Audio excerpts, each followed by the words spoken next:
June 7th, 1944. The wind swept through the shattered remains of Sainte-Mère-Église, carrying with it not only smoke and dust, but the echo of something more profound change. The night before, hundreds of American paratroopers had descended from the dark sky, scattering across hedgerows, farms, forests, and villages like seeds of war. Some landed in trees, some on rooftops, some tragically into the fires that had engulfed barns and buildings from earlier bombings. But most landed ready for battle, equipped, confident, and astonishingly well supplied. Hauptmann Klaus Weber, a veteran paratrooper of the Luftwaffe's Fallschirmjäger, crouched in the cold, damp cellar of a destroyed farmhouse, staring at the equipment bundle he had found abandoned near a stone wall. He had fought in Crete, Sicily, and Italy. He had seen American paratroopers before competent, determined fighters. But today, in Normandy, something was different. Very different. Before we jump back in, tell us where you're tuning in from, and if this story touches you, make sure you're subscribed, because tomorrow I've saved something extra special for you. Weber ran his gloved fingers over the contents of the bundle, shaking his head. He counted again. 17 magazines, full magazines for a single rifleman, 840 rounds, just for one soldier. Sitting beside them were several bandoliers of additional ammunition, as though those 17 magazines weren't already enough. He saw grenades, 12 of them, neatly packed and labelled. He saw medical supplies, not merely basic first aid like his own men carried, but complete trauma kits, including dressings, sulfur powder, scissors, morphine syrettes, and even tourniquets sealed in waterproof pouches. His hands paused over something he had never seen before in standard infantry kits, a compact tool roll. Inside, his astonishment deepened. There were spare extractor claws for rifles, cleaning brushes, small bottles of lubricant, replacement firing pins, even a field manual detailing how to repair common malfunctions. The realization struck him like a blow. The Americans did not just equip their soldiers to fight, they equipped them to keep fighting. Weber leaned back against the cold stone wall, his breath misting in the stale air of the cellar. Around him, his own men moved quietly, checking weapons, some whispering nervously about enemy reinforcements landing to the north and west. He listened but didn't speak. His thoughts were elsewhere on the bundle in front of him, on what it revealed, on what it implied. He pulled his own gear closer for comparison. 2 magazines, 60 rounds. For many of his men, only 40. Grenades, 1, sometimes 2. Medical supplies, a compression bandage, if lucky. Spare parts? None. If a weapon broke in combat, it became useless dead weight. That fact alone had cost him more than one firefight in Italy.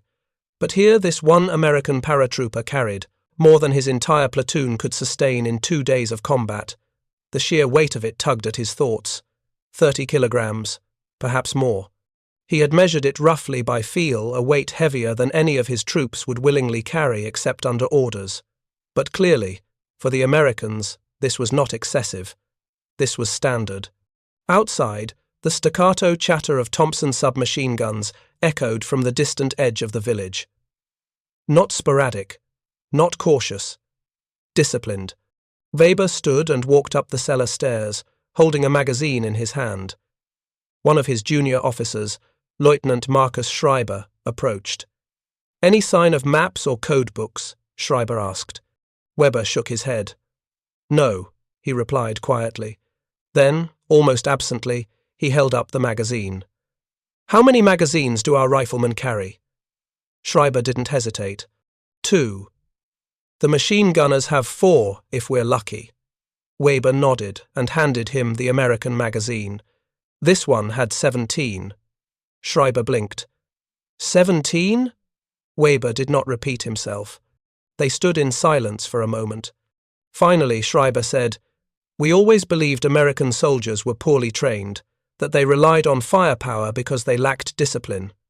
But this," he gestured at the equipment, "this is not indiscipline, this is design." Weber felt a chill, colder than the morning wind. "This is preparation," he said softly. "They did not drop into Normandy to survive. They dropped in to win." The difference, he realized, was foundational. Over the next hours, Weber watched the unfolding battle with new eyes. Not as a tactician, but as a logistician, though he had never considered himself one. At the crossroads south of the village, he saw American paratroopers organize themselves with startling efficiency. Radio operators established communication links with units scattered across kilometers of countryside. Riflemen set up ambush positions not with desperation, but with planning. Their platoons acted not as scattered bands of survivors, but as coordinated fighting elements, even after chaotic night landings, and they never seemed to run out of ammunition.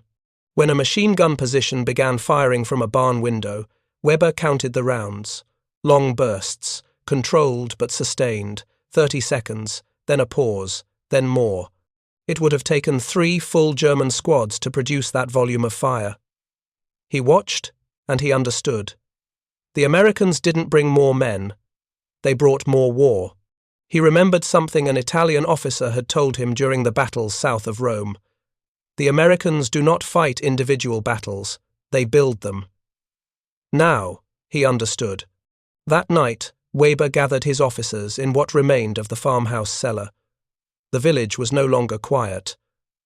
American artillery had begun shelling positions to the north. His men were exhausted, some wounded, others shaken.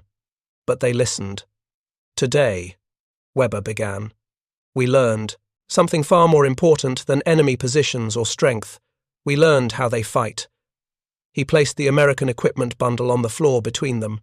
No German soldier carries this. Not even our elite units.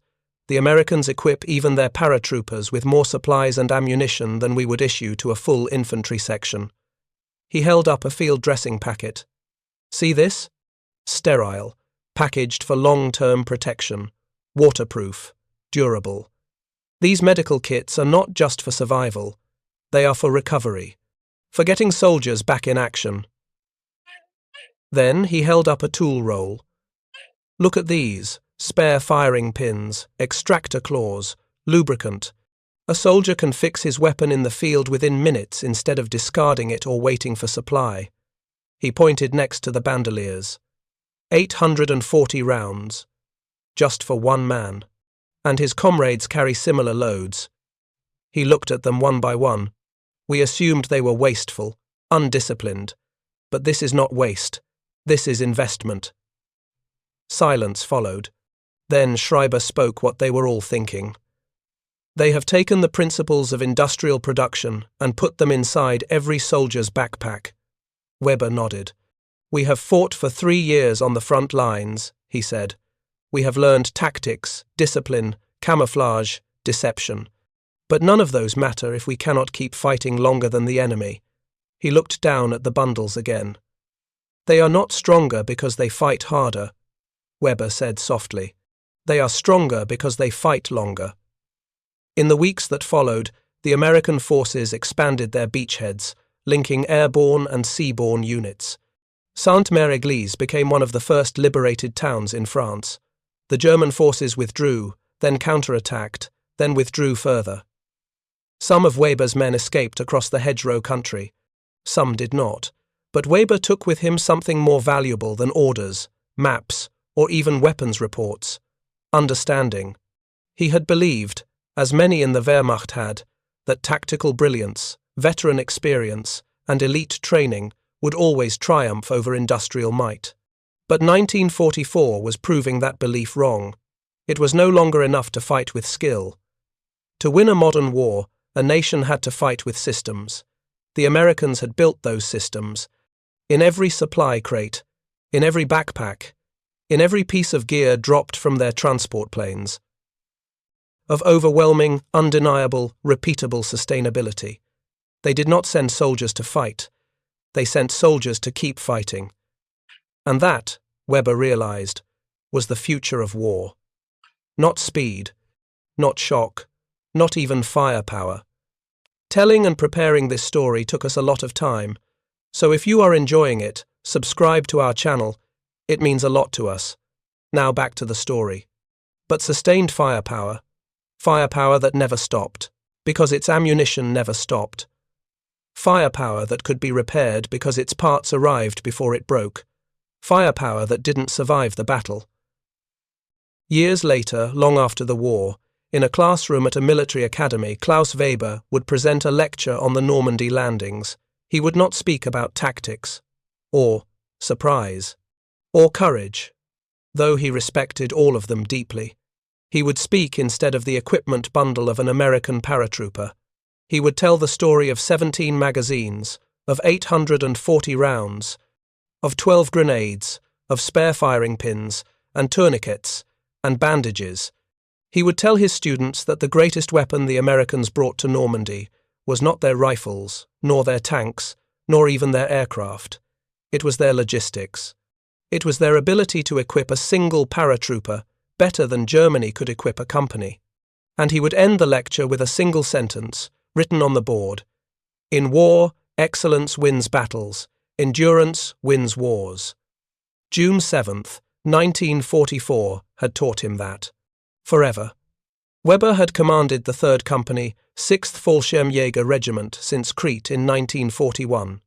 He understood airborne operations intimately. German doctrine dictated that paratroopers carry minimal ammunition enough for 24 hours of combat at most.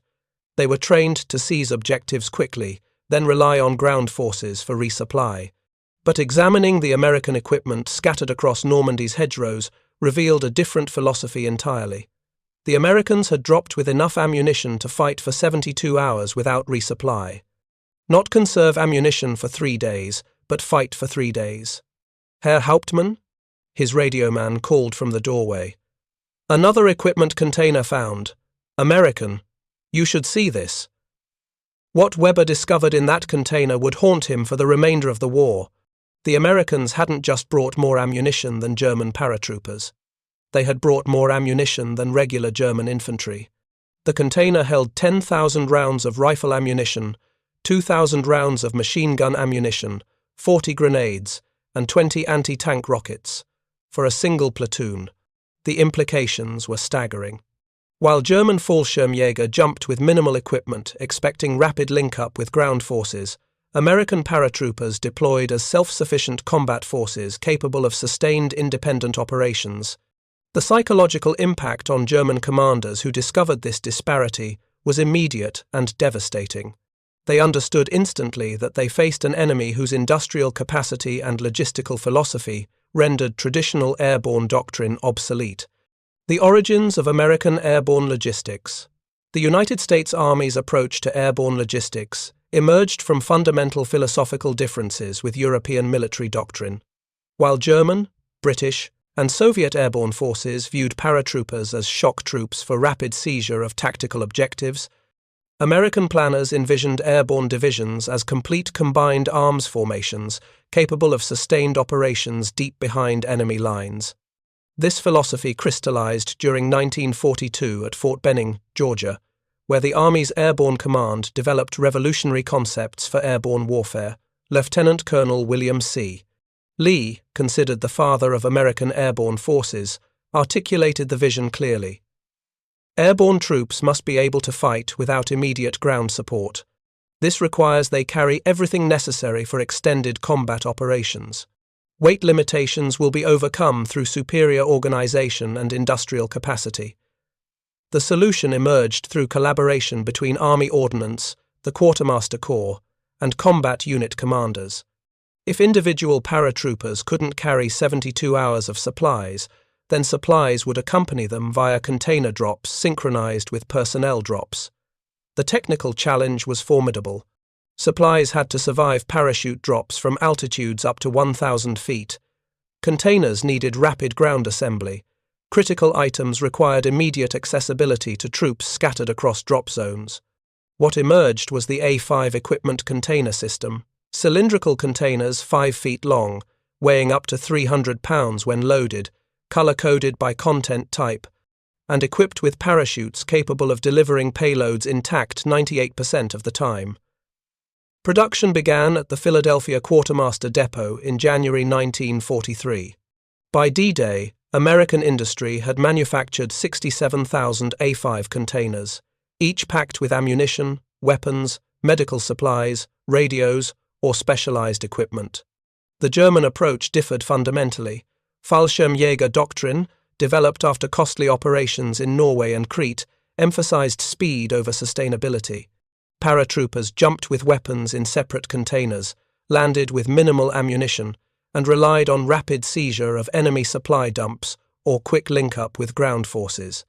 This doctrine emerged from Germany's strategic situation. Lacking America's industrial capacity and global logistics network, German planners designed airborne operations around lightning strikes rather than sustained combat. The famous weapons container RBW-2 carried rifles, machine guns, and limited ammunition for an entire platoon, but weighed only 150 pounds. On paper, German efficiency seemed superior. Why burden individual soldiers when centralized containers could provide weapons more efficiently? The answer would become devastatingly clear in combat. The loadout comparison analysis of captured equipment and post-war interrogations revealed stark differences in individual soldier loadouts.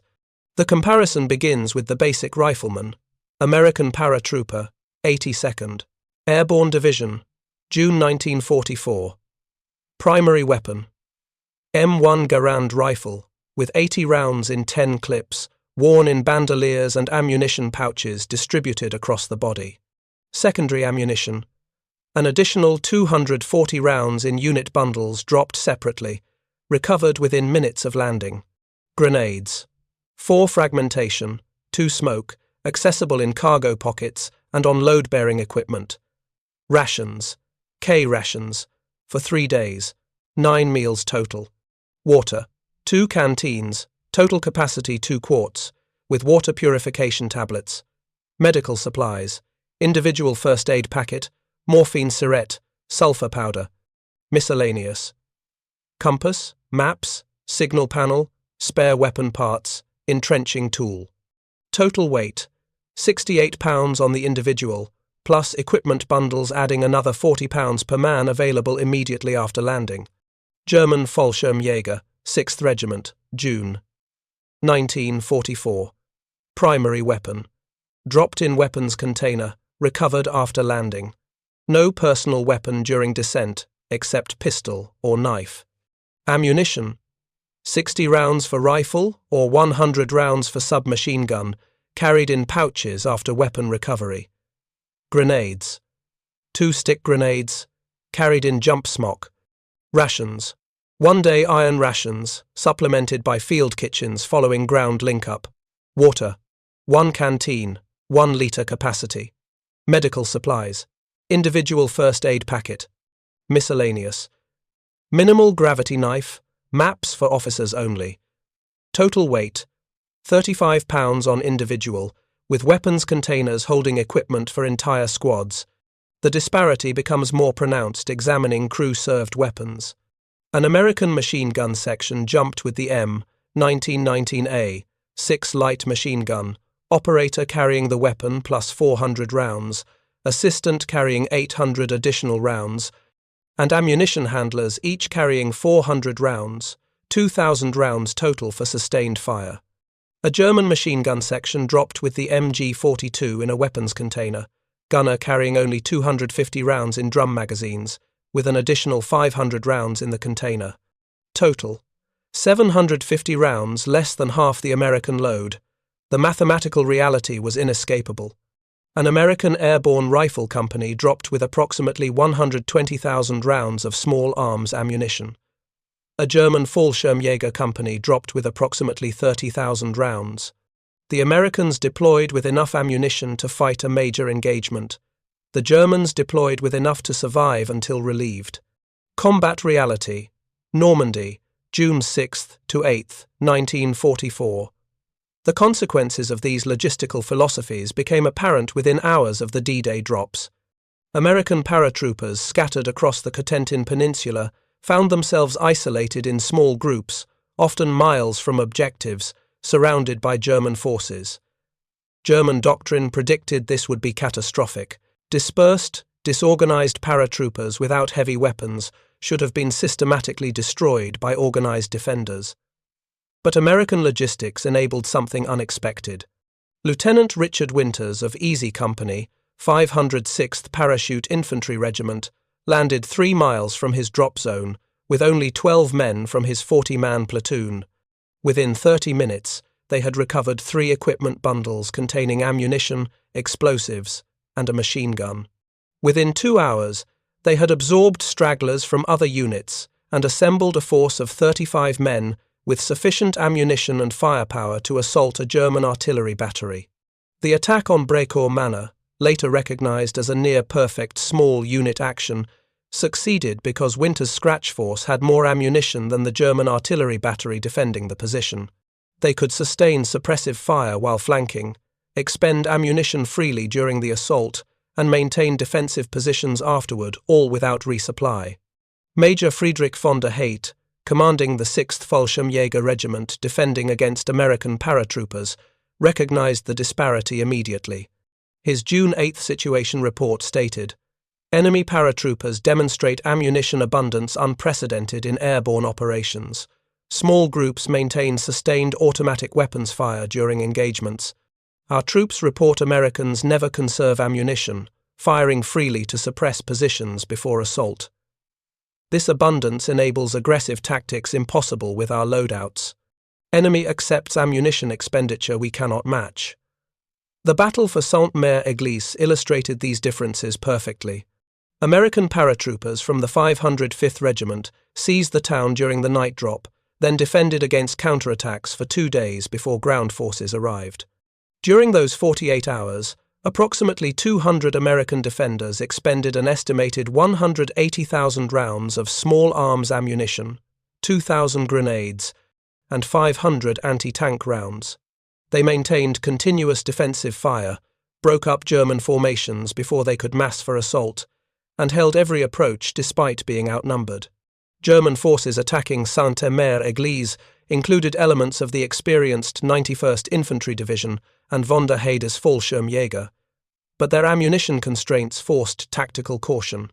They couldn't sustain suppressive fire. They couldn't afford exploratory attacks to test defences. Every round expended had to count. Oberst Gunther Kehl, commanding the 10th 58th Grenadier Regiment, recorded his frustration. "We cannot match the American rate of fire. Our attacks disintegrate under their sustained automatic weapons fire before reaching assault positions. When we do close, they have sufficient ammunition remaining to repel our assault. Fighting American paratroopers is like attacking a fortified position. Endless ammunition makes their defensive fire impenetrable." The psychological dimension. The discovery of American ammunition abundance created profound psychological effects on German forces. Soldiers who had fought on the Eastern Front understood ammunition scarcity. Russian tactics often relied on mass and determination over sustained firepower.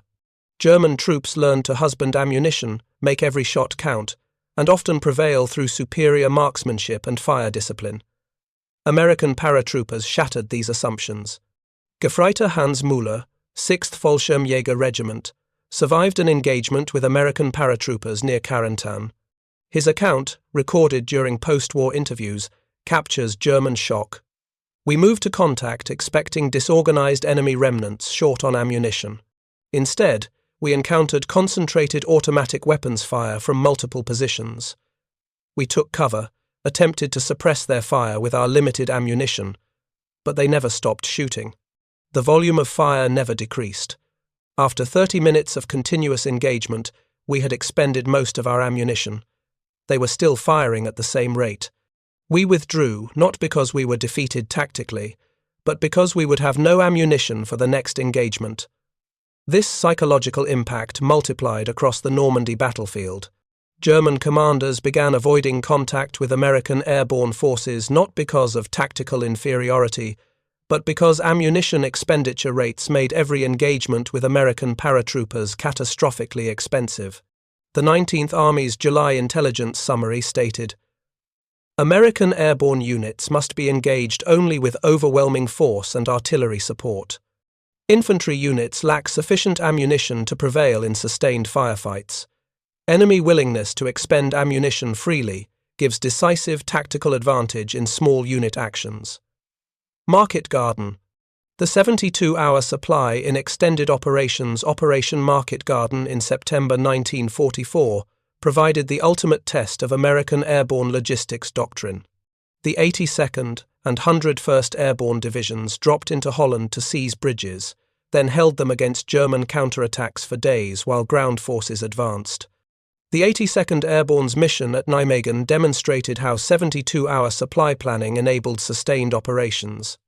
The division dropped on September 17th, with ammunition calculated for 3 days of intensive combat. Their objective: hold the Nijmegen Bridge against German counterattacks until British armour arrived. The bridge didn't fall quickly. German SS Panzer divisions counterattacked immediately. The 82nd defended positions around Nijmegen for 4 days of intense combat before British tanks arrived longer than their planned supply allowed. But the 72-hour supply provided a critical buffer. Paratrooper Captain Karl Kappel, 504th Regiment, reported, "We started conserving ammunition on day 3, but we dropped with such abundance that conservation still meant effective fire. A German unit with their standard load would have been completely out by day 2. Our logistics gave us the margin to hold. The battle statistics support this. The 82nd Airborne expended approximately 3 million rounds of small arms ammunition during Market Garden. They arrived with 2 million rounds in personnel and container drops, received another 1 million rounds via glider resupply on day 2, and captured German stocks. Critically, they never experienced ammunition shortage that compromised tactical effectiveness. Units always maintained sufficient ammunition to defend positions, conduct counterattacks, and maintain aggressive patrolling. German forces, attacking Nijmegen, experienced the opposite. The 2nd SS Panzer Corps assembled rapidly but suffered chronic ammunition shortages. Their September 22nd situation report noted, "Infantry attacks failing due to insufficient ammunition for sustained assault. Enemy defensive fire never slackens. Our troops reach 50 meters from objective before ammunition exhaustion forces withdrawal." Bastogne. The ultimate validation, the Battle of Bastogne in December 1944, represented the supreme validation of American airborne logistics doctrine. The 101st Airborne Division, surrounded by German forces during the Battle of the Bulge, held the critical crossroads for 7 days against overwhelming odds. The division wasn't resupplied until December 23, when weather cleared for aerial resupply. For 4 days, they fought with only what they'd brought in trucks when rushed to Bastogne, essentially their standard combat loadout designed for 72 hours of operations. The mathematics of Bastogne tell the story. The 101st defended a perimeter approximately 16 miles in circumference against elements of 7 German divisions. They fired an estimated 600,000 rounds of small arms ammunition during the first 4 days, with critical shortage beginning only on December 23rd. Compare this to German forces attacking Bastogne. The 5th Panzer Army's December 22nd logistics report stated, "Infantry divisions critically short of ammunition. Average infantry battalion has less than 100 rounds per rifle, ammunition for 1 artillery barrage. Sustained operations impossible without immediate resupply. German forces surrounded American paratroopers but couldn't sustain attacks because the attackers ran out of ammunition before the defenders did. The 101st's standard 72-hour loadout exceeded the ammunition availability of entire German divisions by the war's final months." General-Lieutenant Heinrich Freiherr von Luttwitz, commanding the 47th Panzer Corps attacking Bastogne, recognized this disparity. His December 24th report to General der Panzertruppe Hasso von Manteuffel stated, "The American Airborne Division defends with ammunition abundance, suggesting continuous resupply, though we know the perimeter is sealed. Their defensive fire never weakens. Our troops report Americans fire automatic weapons continuously during attacks, never conserving ammunition. This suggests initial supply levels we cannot match. Recommend bypassing Bastogne rather than continuing ammunition-intensive siege." The recommendation was rejected, but Luttwitz's analysis was accurate. The 101st Airborne had dropped into Bastogne with sufficient ammunition to outlast German divisions that outnumbered them 5-1. The industrial foundation. Understanding why American paratroopers carried 72-hour ammunition supplies while German Fallschirmjäger carried 24-hour supplies requires examining industrial capacity and logistics philosophy. By 1944, American ammunition production had reached unprecedented levels. The Lake City Army ammunition plant in Missouri alone produced 4 million rounds of .30-06 rifle ammunition daily. Twin Cities Army ammunition plant added 3 million rounds daily. Frankfurt Arsenal, Denver Ordnance Plant, and civilian contractors brought total daily production to approximately 15 million rounds. This abundance created different tactical thinking. American doctrine emphasized firepower over marksmanship, suppression over precision, overwhelming force over tactical finesse. Why teach soldiers to conserve ammunition when industry could provide unlimited quantities? The training reflected this philosophy. American paratroopers at Fort Benning fired an average of 3,000 rounds during basic training. German Fallschirmjäger at Wittstock-Dosay fired approximately 500 rounds. American soldiers learned that ammunition was always available. German soldiers learned to make every shot count because resupply was uncertain. The logistics systems reinforced these lessons. The U.S. Army's supply chain could deliver ammunition from American factories to frontline troops in France within 30 days.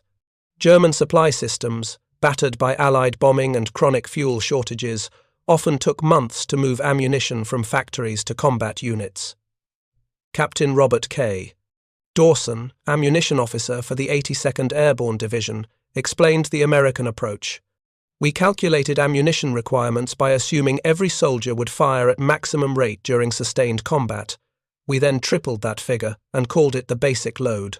The idea was simple: never let ammunition shortage determine tactics. Always have enough to implement the optimal tactical solution. This abundance enabled tactical innovations impossible for ammunition-constrained forces. American paratroopers developed marching fire techniques, advancing while firing automatic weapons continuously to suppress defenders. They used reconnaissance, by fire shooting into suspected enemy positions to provoke response rather than careful observation. They employed talking guns, continuous automatic weapons fire to enable voice communication during combat. All these techniques consumed ammunition at rates German forces considered insane. But they worked because ammunition was always available. German adaptation and frustration.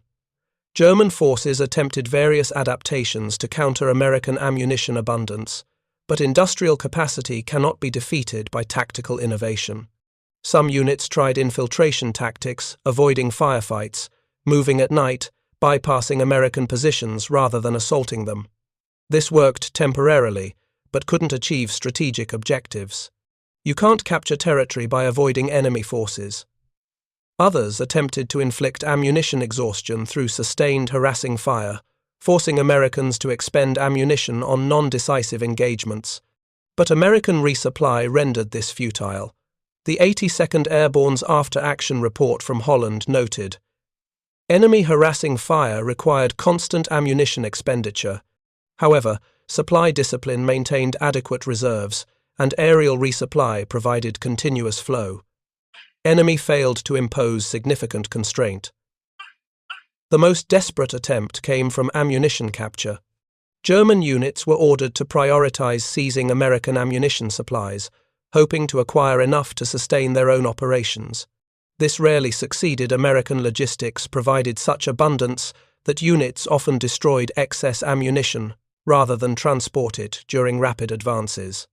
Hauptmann Wolfgang Holz, staff officer with the 15th Army, summarized German frustration in a December 1944 analysis. "We cannot match American ammunition expenditure. Our industrial capacity is insufficient. Our logistics are disrupted. Our tactical doctrine emphasizes conservation they ignore. The Americans have achieved warfare through industrial abundance. They don't outfight us. They outproduce us. Every engagement becomes a test of ammunition supply rather than tactical skill. We lose before the battle begins." The broader implications. The 72-hour versus 24-hour ammunition supply difference represented something larger than logistics. It symbolized fundamentally different approaches to warfare. German military doctrine, refined through centuries of European warfare and perfected during World War I, emphasized operational art, the skillful use of limited resources to achieve decisive results. German officers trained to optimize force employment, husband resources, and achieve victory through superior planning and execution. American military doctrine, emerging from the world's most productive industrial economy, emphasized overwhelming force, the application of unlimited resources to guarantee victory. American commanders trained to leverage industrial capacity, ensure logistical superiority, and to achieve victory through material abundance. Neither approach was inherently superior in all circumstances, but in total war between industrial economies, abundance defeats artistry.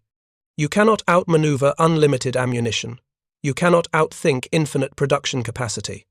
You cannot achieve decisive victory when the enemy can afford to learn from mistakes because resources enable endless do-overs. The ammunition supply disparity in airborne operations crystallized this fundamental asymmetry. German paratroopers were elite soldiers, superbly trained, tactically proficient, and operationally experienced. But they jumped with 1 day of ammunition because German industry could provide no more. American paratroopers were well-trained soldiers, backed by industrial capacity that provided 3 days of ammunition as standard, not because American soldiers were superior, but because American industry was overwhelming. The human cost behind statistics and strategy were soldiers who experienced these disparities personally. Their accounts reveal the psychological burden of fighting with inadequate supplies against an enemy enjoying abundance. Feldwebel Ernst Zimmermann, 6th Fallschirmjäger Regiment, described engaging American paratroopers near Carentan. We attacked at dawn with full ammunition pouches, 60 rounds each.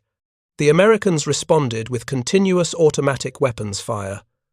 After 20 minutes of firefight, I ordered conservation every man down to 10 rounds.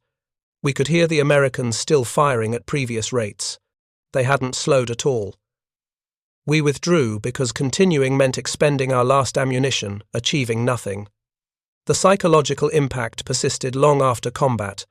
Zimmermann's post-war interviews revealed lasting trauma related not to defeat itself, but to the helplessness of fighting materially superior forces. We were good soldiers. We knew our tactics. But tactics mean nothing when the enemy has unlimited ammunition and you must count every shot. You feel defeated before the battle begins. American veterans recognize their advantage. Private First Class Don Burgett, 101st Airborne, reflected, "We knew we had it better than the Germans. We'd find their dead after battles, maybe 20 rounds left between 5 men. We'd still have full ammunition pouches. It wasn't about being better fighters. We just had more to fight with." This awareness created a complex moral dimension. American abundance saved American lives, but killed German soldiers, not through superior combat skill, but through material advantage. Some American veterans expressed guilt about this asymmetry. Others viewed it as just dictatorships that started wars should face consequences, including industrial disadvantage. Post-war analysis and legacy.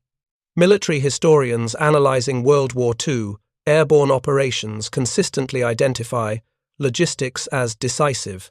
The U.S. Army's official history concluded, American airborne forces succeeded not primarily through tactical superiority, but through logistical abundance. The 72-hour supply doctrine enabled sustained independent operations impossible for Axis airborne forces.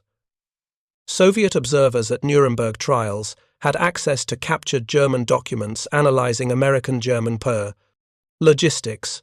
Marshal Georgy Zhukov commented, "The Americans solved airborne warfare through production rather than doctrine.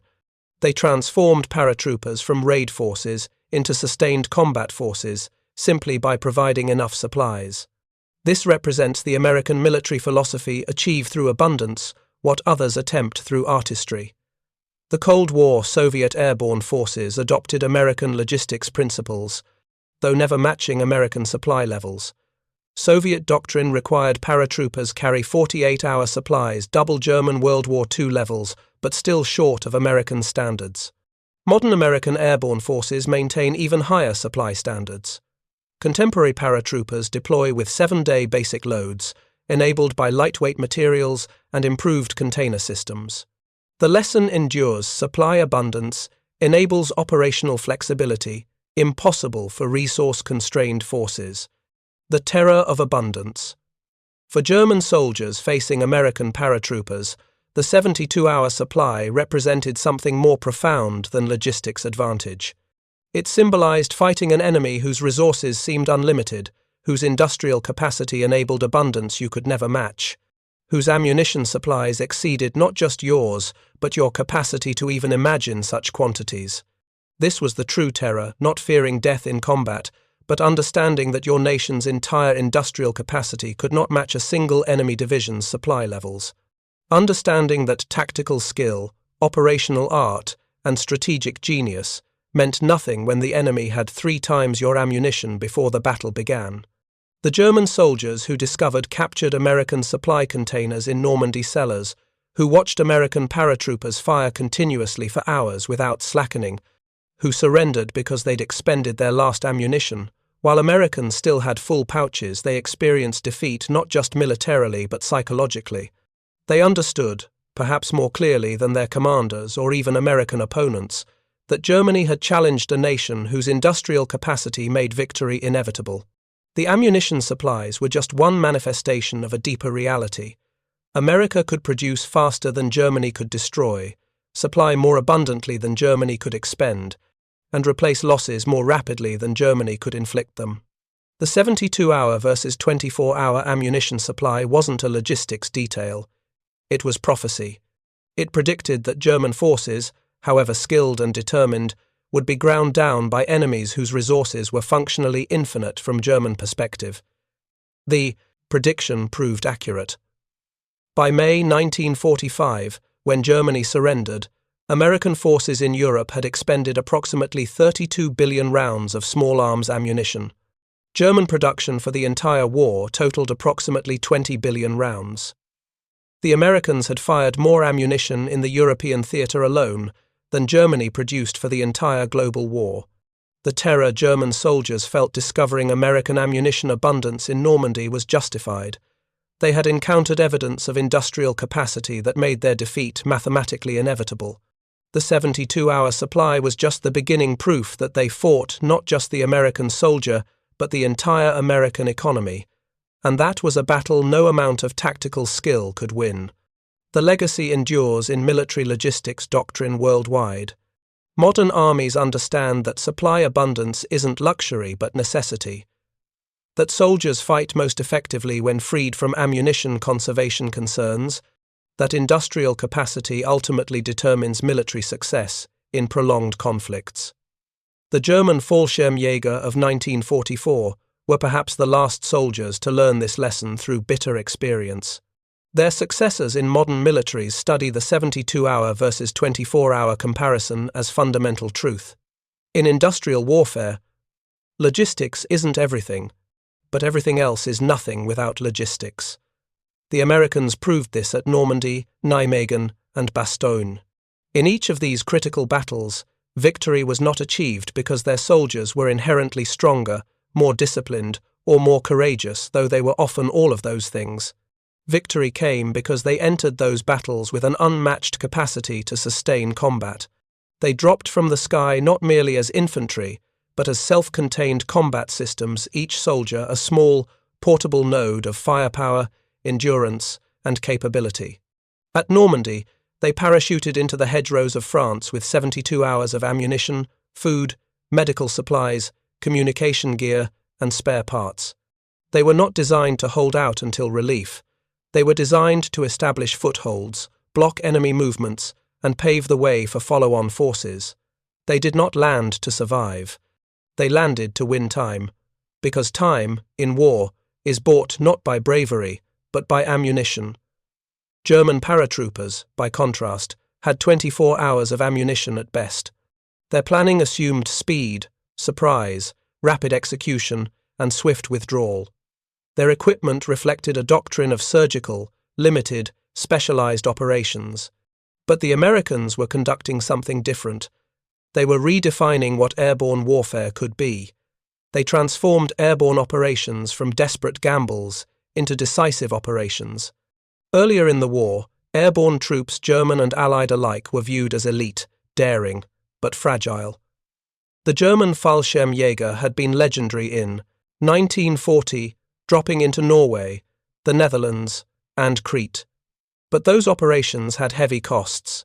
In Crete alone, the German airborne suffered such catastrophic casualties that Hitler refused to authorize any more large-scale parachute offensives.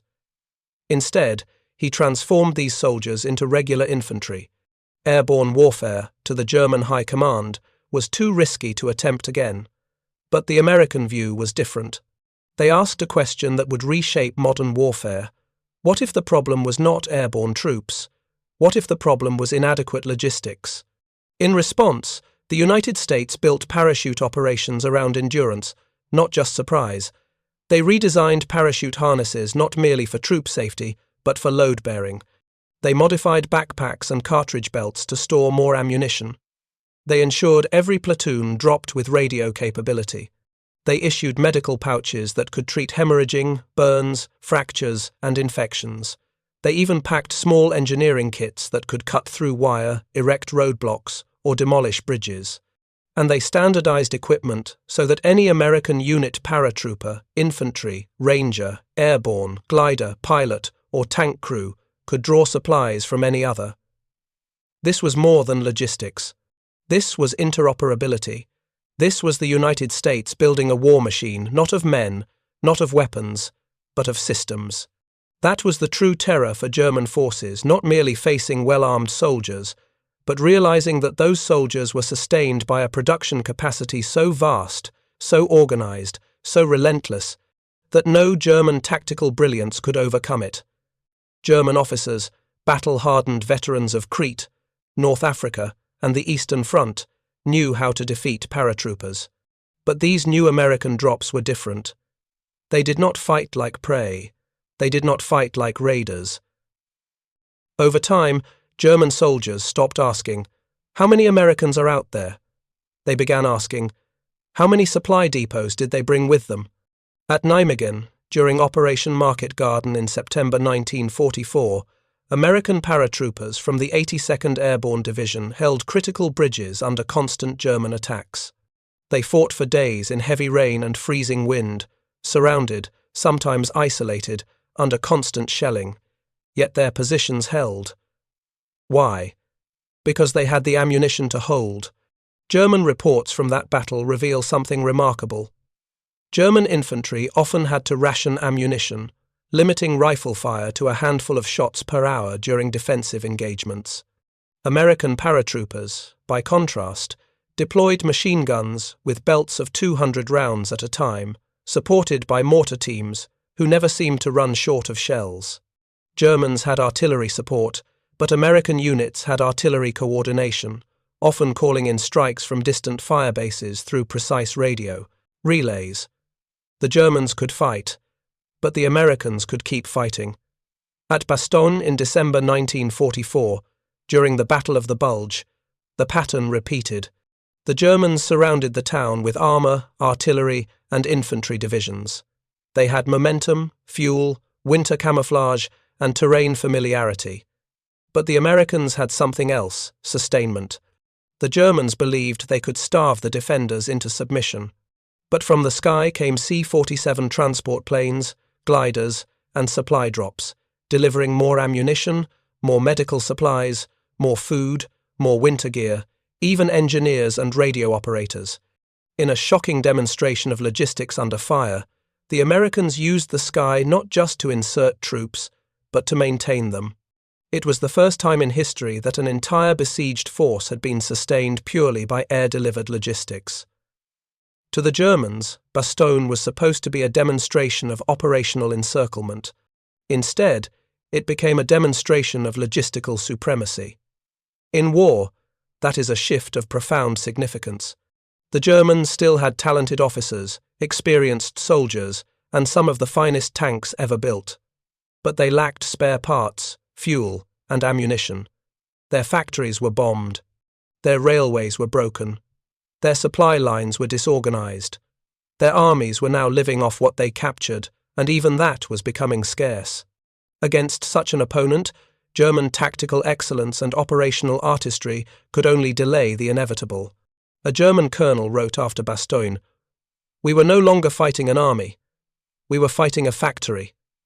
He was wrong. They were not just fighting an army. They were fighting an economy.